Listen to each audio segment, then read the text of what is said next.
Welcome to the Knoy Church Podcast. We're glad that you're interested in connecting through this teaching time. If you'd like to connect further, feel free to reach out to us through our website, knoychurch.org. For now, enjoy this teaching from Knoy Church, where our mission is to lead people into a growing relationship with Jesus Christ.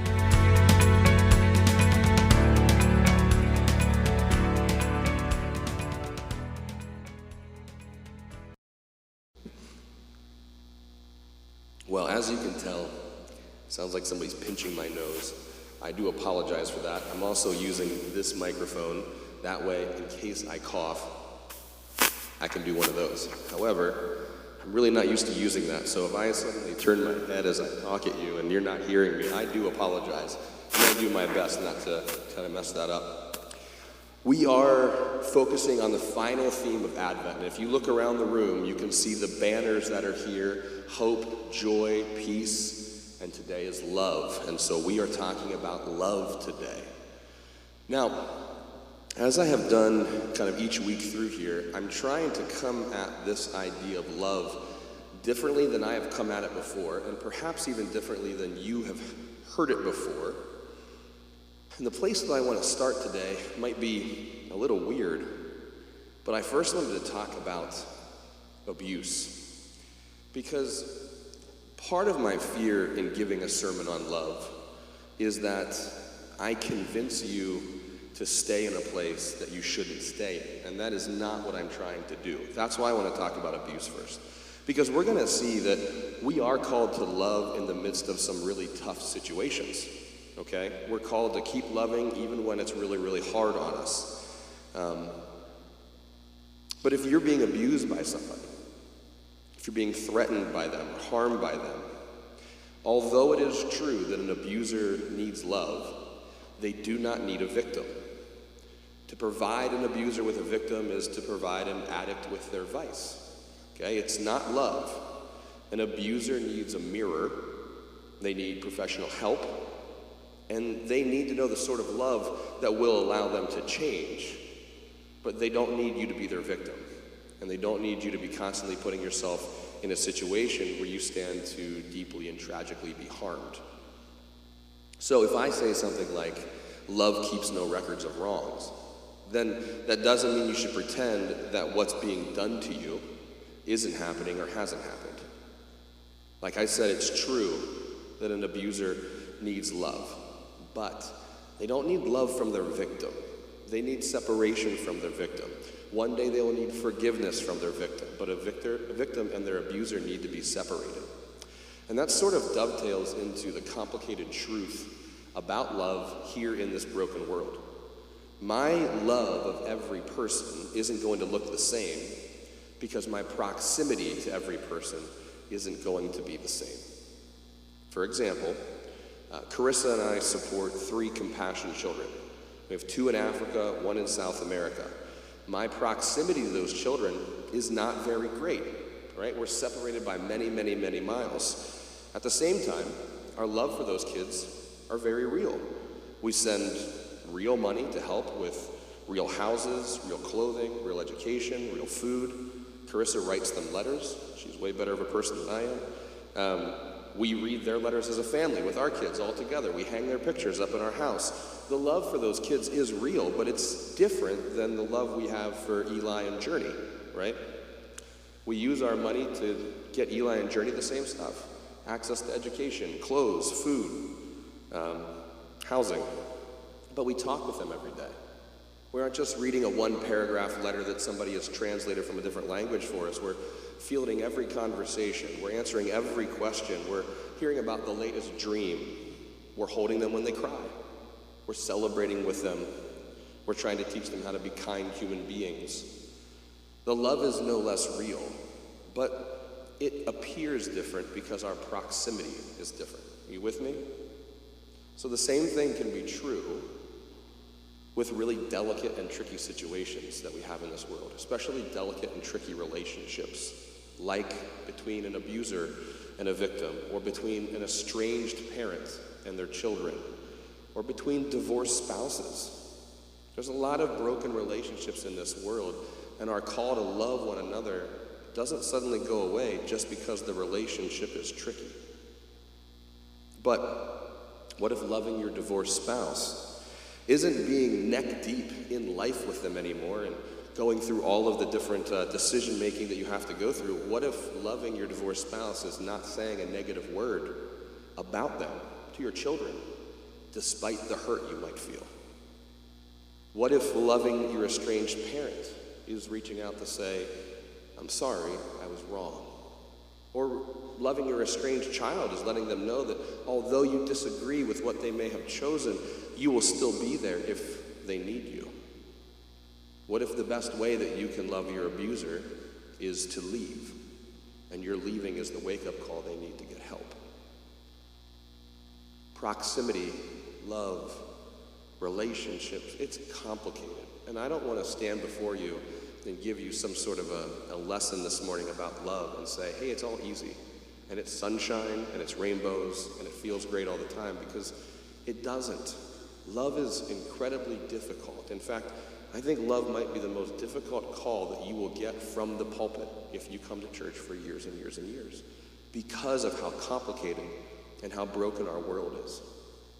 Over the last few years, I've begun to make an observation as I've sat with people in meetings and conversations. There's a lot of people who take upon themselves the decisions and the mistakes and the reactions of others. People carry things that are not theirs to carry. Now, there are some things I do believe that we should allow ourselves to be burdened with. You guys know that all of my children are biracial. When the day comes that they deal with racism, as I'm sure they will at some point, I will sit with them in that. I will allow myself to be burdened by that. If my children ever deal with some sort of tragic loss, I will sit with them in that, and I will allow myself to be burdened with the pain of that tragic loss. But at the same time, I have to have the maturity to recognize that my children are autonomous human beings who make their own decisions. And if I tell my son not to jump out of a tree, and he does, and he breaks his leg, I will be there to give him the first aid. I will get him to the hospital. I'll be there through recovery. I'll help him get the PT and strengthen his leg again. But I will not own his decision as my decision. I will not take upon myself the fault of jumping out of the tree. And the same is true of all of the other autonomous human beings that are in my life that I love. You make your decisions. I don't make them for you. You know that if you're in a relationship that you shouldn't be in. You know if you've been dishonest somewhere. You know if you've been hurtful to others. These are your decisions, and I love you through them, but they aren't my decisions. I have enough decisions of my own to carry. The interesting thing that I've noticed over the last number of years is how often people take other people's decisions upon themselves. And it might be parents about their kids. It might be somebody who is in an abusive relationship. It might be somebody who's trying to make a really big decision. And they start saying things like, well, if I do this, and then they do that, or they don't do this, or they miss out on that, well, maybe I shouldn't do this. And you make major adjustments and life-altering decisions based on the hypothetical choices of other people around you. And I've seen people stay in abusive relationships for years and years and years because they justify it by saying, well, if I leave, then who will take care of them? Aren't I supposed to love them? Leaving isn't really loving them. And they use a sermon or a scripture verse on love to justify staying. And I do think that part of a conversation about love, we have to be honest and say, no. The people around you are big boys and big girls who make their own decisions, and they have to carry the outcome of their decisions, just like you have to carry the outcome of yours. So stop carrying other people's decisions. And you might look at me and say, well, Nick, is that really love? Shouldn't we be carrying other people's decisions? And I would tell you that yes, that is love. It's called tough love. And tough love is usually hard on both parties. You hear that? Tough love is usually hard on both parties. Think back to one of the very first stories in the Bible. In Genesis, we hear about the story of the very first sin. Man and woman, they eat of the fruit of the forbidden tree. And where are they living? They're living in a place called the Garden of Eden, a place that God has made, created, and cultivated just for Adam and Eve. It's just perfect. I mean, it's a utopia. It's a perfect place for them. And they eat of the forbidden tree. They break that relationship. And what does God do? God takes them out of the Garden of Eden. Was that hard on Adam and Eve? Absolutely. We can read how life got so much tougher after that moment. But was it hard on God? I have to imagine that it would be, like a father to a child, feeling hurt. I have a way prepared for you. I know the right thing for you, and still you choose something else. I've even cultivated a special place for you that you're not going to get to enjoy now because you made these other decisions. In some cases, before I jump into love here, I just want you to know that in some cases, you're going to have to reduce your relational proximity because of the brokenness that exists in this world. In the same way that somebody who struggles with an addiction to alcohol shouldn't be going out and hanging out at bars, right? If we are in relationships with people who are actively hurting us, who are abusing us, we need to distance ourselves. That doesn't let us off the hook of loving them. It just means loving them begins to look very different. Not every person gets your most intimate level of love. Hear that. Not every person gets your most intimate level of love. If you gave your most intimate level of love to every person you met, it would not be a special level of love anymore. In the ancient Greek language, there are 6 words for love. 6.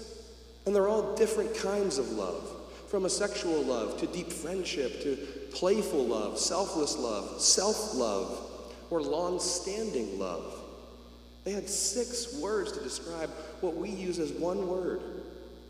See, we undercomplicate the issue of love. Love is much more complicated than we give it credit for. We are all called to love, and everybody needs love, but that doesn't mean that you need to give every single person you meet your deepest, most intimate expression of love. I want to encourage you, before I jump into the scripture for today, to take everything we talk about love and use wisdom in your proximity to the people around you. Does that make sense? I said a whole lot of stuff just to get you to have a filter on your ears this morning. That as I talk about love and as I talk about what love is based on scripture, consider your proximity to the people that are around you. You are called to be deeply intimate in your love for some, but not for all. And for those who are actively hurting you, you're not loving them by staying.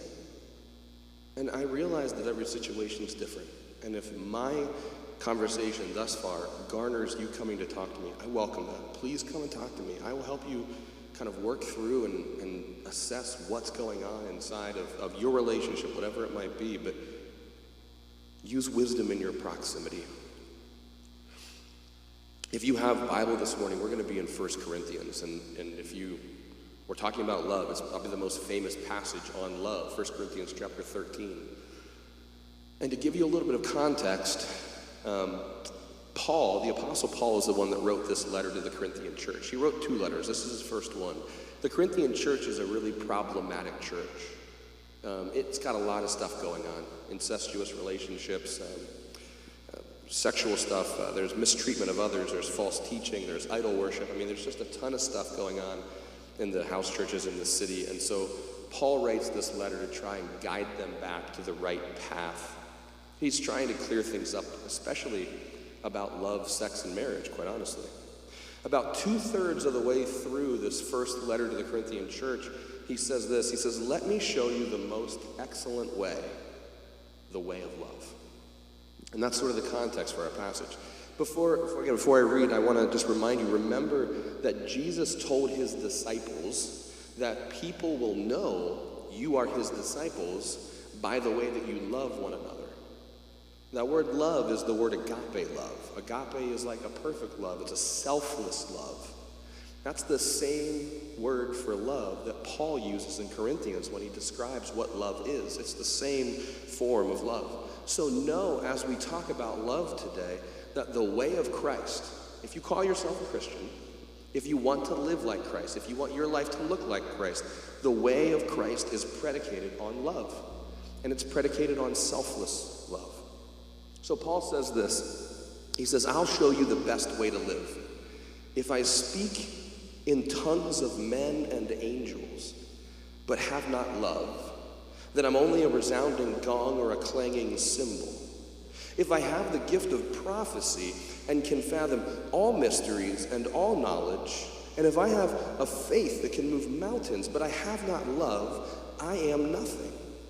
If I give all I possess to the poor and surrender my body to the flames, but have not love, I gain nothing.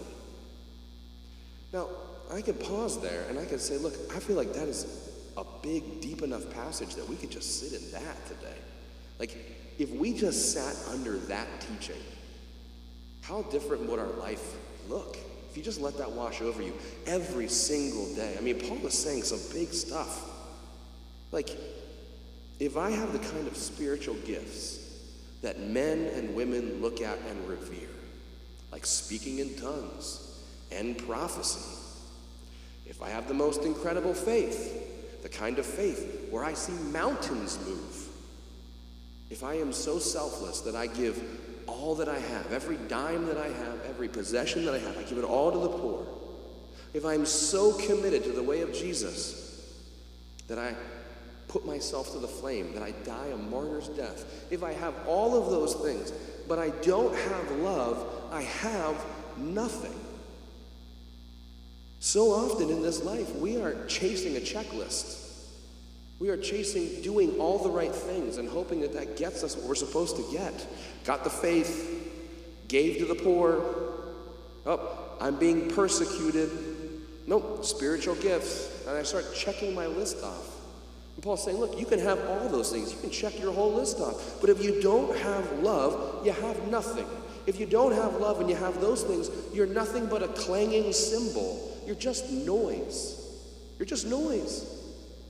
And that's why I think it'd be enough to sit under that every week. If we just submitted ourselves to that scripture and said, look, what is my week like? What are my relationships like? What am I chasing after this week? Am I doing these things for the right reason? Or am I just trying to check off my list? But Paul doesn't stop there. Because I think it could leave us going, all right, well, what's this love thing? What's this love thing really? Don't just give me a word. Tell me, what is this love thing that is so important that all that stuff doesn't matter if I don't have love? And Paul goes on to explain it to us. He says this, 1 Corinthians 13, verse 4. He says, love is patient. Love is kind. It does not envy. It does not boast. It is not proud. It does not dishonor others. It is not self-seeking. It is not easily angered. It keeps no record of wrongs. Love does not delight in evil, but rejoices with the truth. It always protects, always trusts, always hopes, and always perseveres. This is where we're going to sit today, just for a few minutes. And what I want you to do is I want you to consider these verses wherever you are today. Maybe is the invitation. If you're married, if you're dating, you can consider this in your relationship for sure. But this isn't just about dating. The word here is agape love. It's selfless love. Remember, there's a number of words for love, describing different kinds of love. This isn't describing long-standing love, like two people who've been married for 50 years. This is selfless love. This isn't describing eros, which is sexual love. No, this is describing selfless love. So yes, think about it in your relationships, but don't limit yourself there. That is far too small a way to consider this passage. Instead, consider the community that you've chosen to be a part of. Consider the people that you work with, where you might be the only Christian, where they know you're a Christian, but you're not sure what they do or don't believe. Consider the people that are your friends that you are trying to minister to. Consider all the relationships in your life, because this kind of love isn't isolated to one kind of relationship. You understand what I'm saying? Don't just think of it as romance. Now we're going to look at each of these words. Patient, all right? Patient is this word makrothomeo, and it means to persevere and bravely endure misfortunes and trouble. It means to be suffering in the bearing of offenses and injuries of others. And so when we think of patient, we just think, oh, I gotta be patient. But this is about being hurt by other people. When times get tough, when the money is tight, when tomorrow looks a bit dim, are you still in? Are you sticking around? When others hurt you, when they say something that upsets you or offends you, peace, you're out? Or are you sticking around? Are you still in this relationship?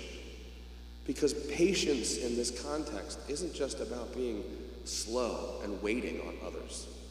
It's about being willing to withstand the hurt that comes from being in relationship. Sometimes we have this idea that if I'm in a relationship with people, it should be kind of all hunky-dory.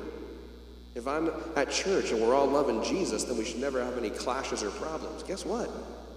The very first one is about the clashes and problems you're going to have. And Paul is saying, love is patient. Love is willing to stick it out even when you get hurt. So the question has to be, are you willing to stick it out?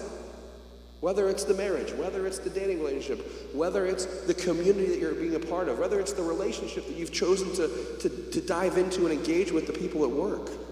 Love is patient. It's also kind. This word kind means to show oneself as useful, to act benevolently, to do good for another. And here's the interesting thing about it. This is the only time this word is used in Scripture. The only time is right here. Any other time you see the word kind or kindness translated, it's not this word. The only time it's used.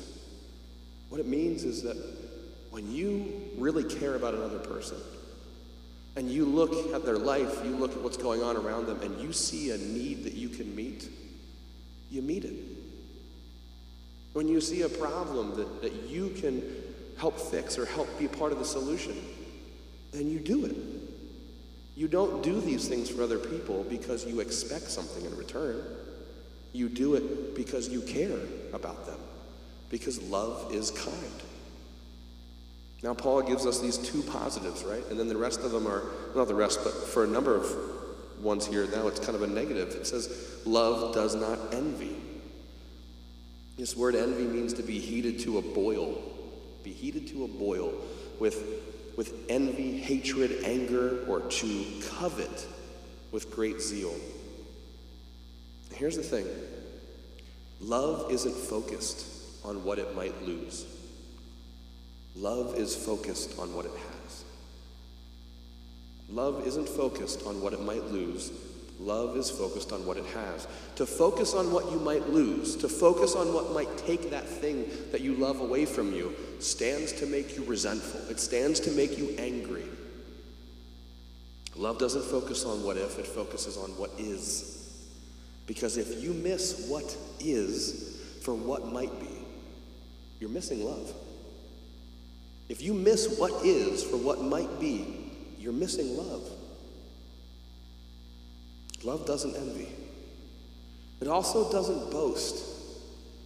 You know, boasting is a self-display, employing embellishments and singing your own praises. Love doesn't have to do that. Love doesn't have to lie. Love doesn't have to exaggerate. It doesn't have to embellish. It doesn't have to constantly talk about itself in order to be good enough.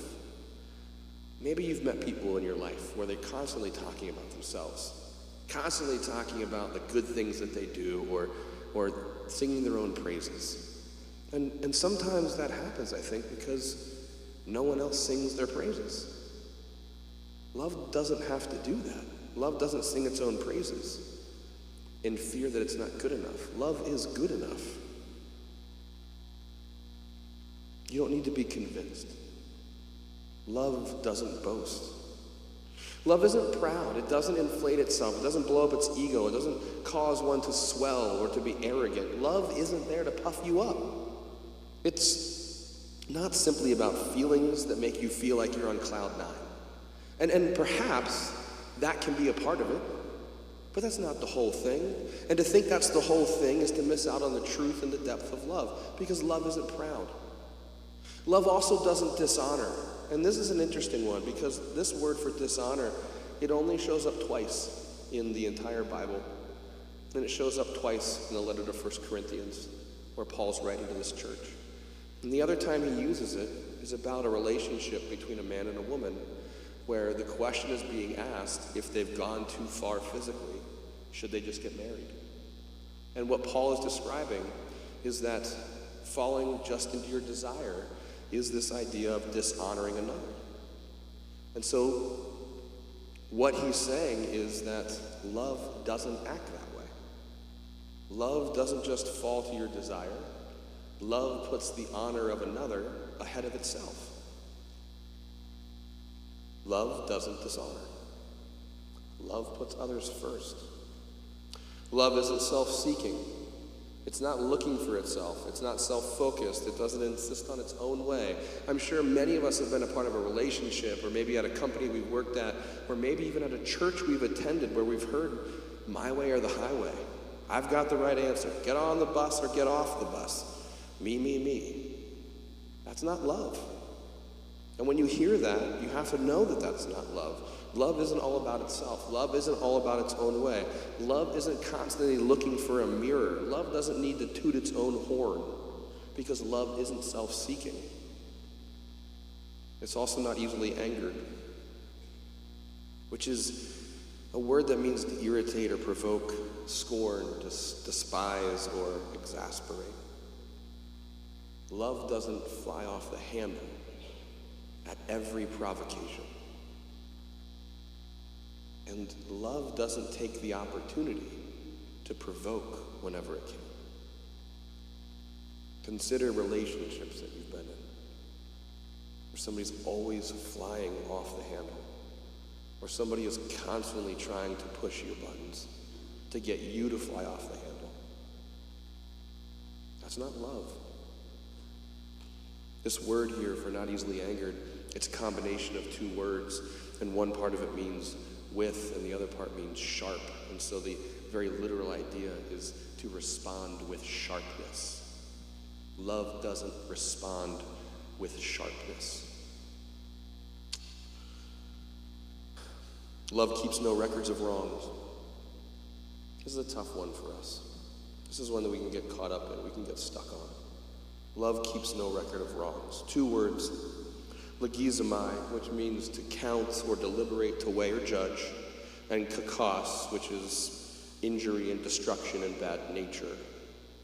What you get is the sense that is a person with like a scale, and they're balancing the good deeds and the bad deeds. They're balancing the good nature and the bad nature of whoever it is that's in front of them. And the record counting part is deliberate. It's weighing everything. The wrongs part is injury, pain, and destruction. And when the wrongs weigh out, what you end up with is the impossibility of a fresh start. Love keeps no record of wrongs, because love always has hope for a fresh start. And do you see how easy it would be to get stuck in a relationship you shouldn't get stuck in then? Even as I say that. They'll change. They'll get better. It'll stop. No, I'm not saying that. But love does make it so that there is always a hope for a fresh start, because love keeps no record of wrongs. Love does not delight in evil. This thing, evil here, is like it's a deed that breaks the law. That's the idea. It's an act of moral wrongfulness. And so when somebody commits a crime, love isn't laughing. If somebody makes a wrong moral decision, love isn't happy. When a person ends up hurting another person, love isn't delighting in that. We get the sense of the very opposite here. Love delights in justice and commitment, morality, and care of other people, not in evil. In fact, love rejoices with the truth. And look, people can tell you all sorts of stuff. And they'll tell it to you as partial truths and half-truths as a way to get what they want out of it. Think of a car salesman that tells you everything you want to hear, just enough to get the sale. But imagine this thing called love that causes you to be honest with others, but free from the pretense of deceit. That when you speak to other people, when you speak in love, when you speak to a person that you love, when you speak to a community that you love, you don't have pretense. You can do it in care, you can do it in kindness, but you can do it in truthfulness that allows you to take a deep breath. That's love. Because love rejoices with the truth. Sometimes truth is hard. Now hear me, love always protects. It's the word stego, and it might not mean what you think it means. It's a word that means to preserve or conceal. It doesn't mean I protect with my fists. It doesn't mean that I protect with harsh words.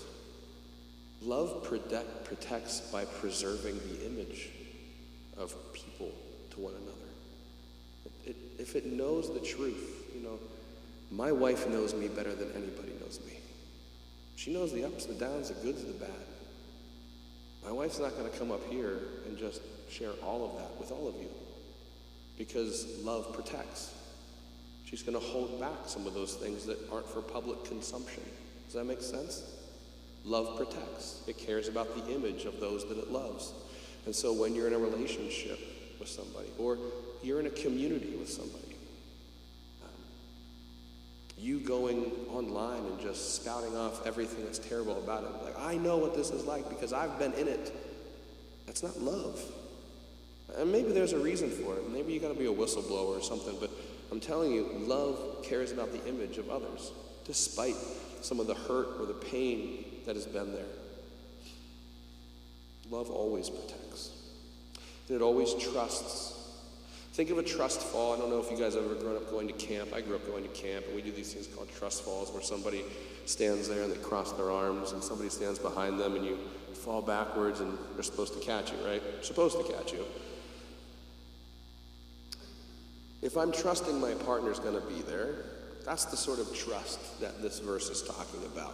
I'm trusting that they're going to keep me from falling. But love doesn't constantly doubt my partner. It doesn't constantly doubt that my partner is going to catch me. Because what that's doing is it's eating away at my confidence. That's not love. Love gives credit to what you've built. That's the thing. So if I have a good relationship with my partner, I'm going to give credit to what we've built in our relationship, and I can trust that when I fall backwards, they're going to catch me. Love isn't me going, are they going to do it? Are they going to do it? Are they going to do it? I don't know. Are they going to do it? That's not love. Love doesn't erode the trust that you have. Love always trusts, and it always hopes. We've talked before about how hope sort of plowed the field for everything else. It lays the foundation for everything else. Hope is the thing that lays the foundation for trust. If I don't have hope in my partner, then I don't have a partner. Now, if I don't have hope in my partner, I don't have trust in my partner, I don't really have a partner, do I? I just have a person that I don't trust and have no hope in. That isn't a partner. Hope allows me to trust, and trust is what builds a partner. It's what builds a community. Love always hopes. And lastly, it always perseveres. And this is a word that we've talked about many times because it's a word that comes up in Scripture so often. It's that word hupomano. It means to endure great trial, to endure for a long time. It's in it for the long haul. Love isn't this flame that goes really bright and then is gone. The love that's being talked about here, agape love, it endures. It's around for a long time, despite great misfortune, despite time. It's a love that lasts. Love always preserves. Now, I'm coming down to a close here, but hear me. There's this story in Luke chapter 9. It's almost like a test run. Jesus sends his disciples out into the world to start spreading the word. And he sends them out 2 by 2. James and John, in particular, go to this Samaritan village to prepare the way for Jesus to come teach there. And the Samaritans don't welcome them. The Samaritans are quite angry. They kind of chase them out of town. And so James and John go running out of town. They meet Jesus outside of town, and they say, it's not looking good. We don't want to go there. They ran us out of town. God, or Jesus, do you just want us to call fire down from heaven and kill everybody? That's their question of Jesus. Should we just call fire down from heaven? Kind of like Elijah did way back in the day. Should we call fire down and just burn everybody up? Now, Jesus rebukes them, of course. I mean, I think, hopefully you know the story. Jesus rebukes them and says, that is not my way. He said, that's a spirit that you don't understand. It's not a Holy Spirit. That's an evil spirit that you've just channeled there. But I want you to consider that the verse that we just read, 1 Corinthians 13, 4-7, that's kind of a test, the love test. Run that through the love test. So they go to this village where nobody welcomes them, and their thought is, let's firebomb the village. Is that the sort of love that Jesus has been known for? Does it line up with Jesus' love? No. So when Jesus says, people will know that you're my disciples by the way you love each other, we can say safely it's not the kind of love. Okay, so it already failed the love test. But let's just say we were a little wishy-washy on that. We thought, well, God smites people in the Old Testament, so maybe it does line up. All right, well, let's go. Love is patient. Okay. And what did we say that patience was? It's sticking around despite the hurt that somebody might have done to you, despite the fact that somebody may have upset you or offended you. That's what patience is. Love is patient. So, were they offended when they got run out of town by the Samaritans? Certainly. Were there things said that hurt them? Probably. Does firebombing them fit into the patient sort of reaction to that? No, it does not. So it fails there again. Okay, well, let's just keep going. Let's go kindness. Kindness is when you meet others and you want to care for them. You care for them. If you have a way to meet a need they have, then you do it. If you have a problem that you can fix, you fix it. Does firebombing the village fix their problem? No. Keith says yes. It doesn't fix their problem. Right? But so here's the thing. James and John's reaction to being run out of the village fails the love test 100%. But you know what passes the love test? Jesus' rebuke of James and John. Jesus rebukes them. Is it patient? Yeah. His rebuke is patient because he wants to stay around despite the pain and injury. I mean, they just offered to call fire from heaven and kill people that were created in his image. So that's hurtful. Is Jesus willing to stick around? He's willing to stick around. Is it kind, his rebuke of them? What is kindness? When you have a problem when somebody has a problem you can fix. Jesus doesn't kick them out of the disciples. He's like, guys, that's wrong spirit. Now let's keep going. We'll find another village. They stay in relationship. They stay in community. And Jesus keeps working with them. See, the rebuke in this situation is loving. The firebombing is not loving. In the world that we live in today, I see so much more firebombing than loving rebuke. And I see people calling it loving rebuke, but in reality, it's firebombing. Guys, we have to know the difference. Because as followers of Jesus, as people who say we want our lives to look like Jesus, if we don't know the difference between loving rebuke and firebombing, the rest of the world isn't going to know. So what about us? What about our life? The way that we live? Is it loving? I'm not gonna look at you. I'm afraid to make eye contact with anybody and think I'm talking to them. I'm not. I want you to really consider your own life. Is it loving? The life that you're living, the way that you're talking to people, the family that you have created. Is it loving? Guys, I don't want to get into the weeds, but we get ourselves into the weeds so much. I feel such pain and heartache because there are so many people that let themselves get sucked into stuff that is not Jesus following stuff.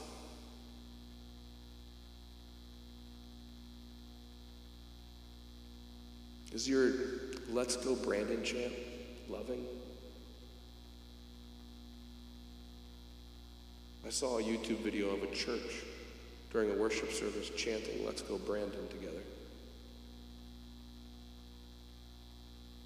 Guys, That's so messed up.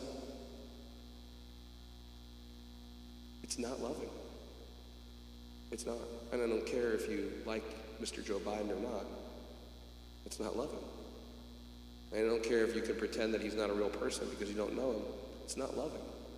And whether you're chanting it in a worship service or you have it on a yard sign, it's not loving.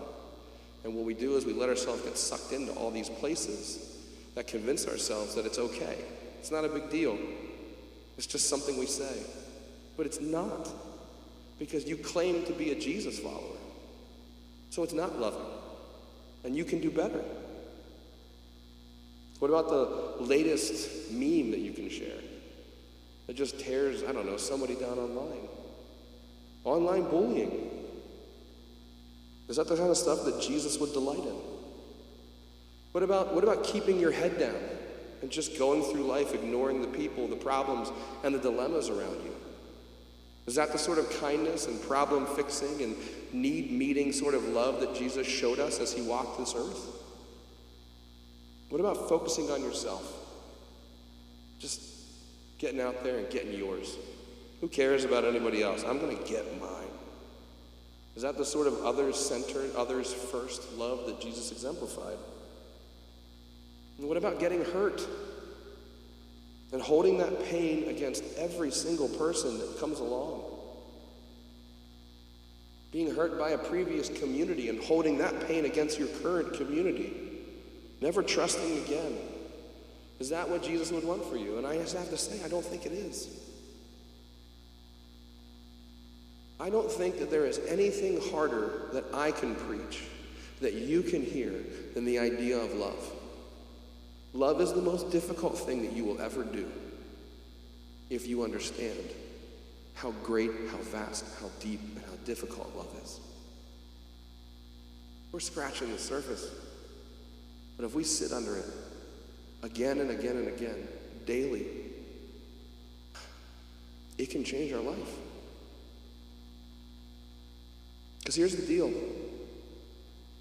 On a very holy night, a long time ago, a young woman and a young man came with just the clothes on their back, on a donkey. And they gave birth to a Messiah whose entire point, entire intention was to love this whole world. That was the purpose. Why did God send his son? For God so loved the world that he gave his one and only son, that whoever believes in him will not perish, but will have everlasting life. He did not send him into the world to condemn the world, but to save the world through him. Everything is predicated on love. You can't get the cross without the manger.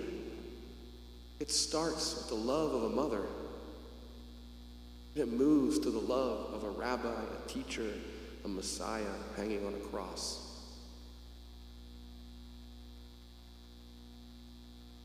That love cost Jesus everything.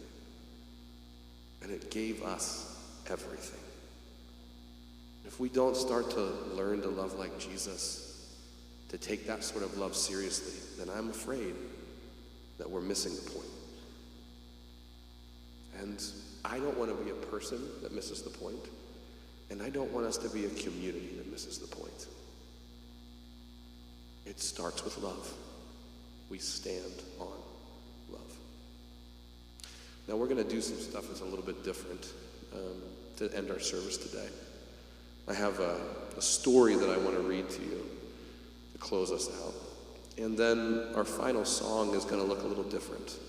I'm going to invite you to stand, and I'm going to invite you to move to the outside of the room to form a big circle. So for our final song, you're not staring at the back of someone's head, but you're looking around at the community that you've chosen to be a part of. And we'll sing that song together. And then we'll end our service, this service before Christmas. So, I'd like to read a story.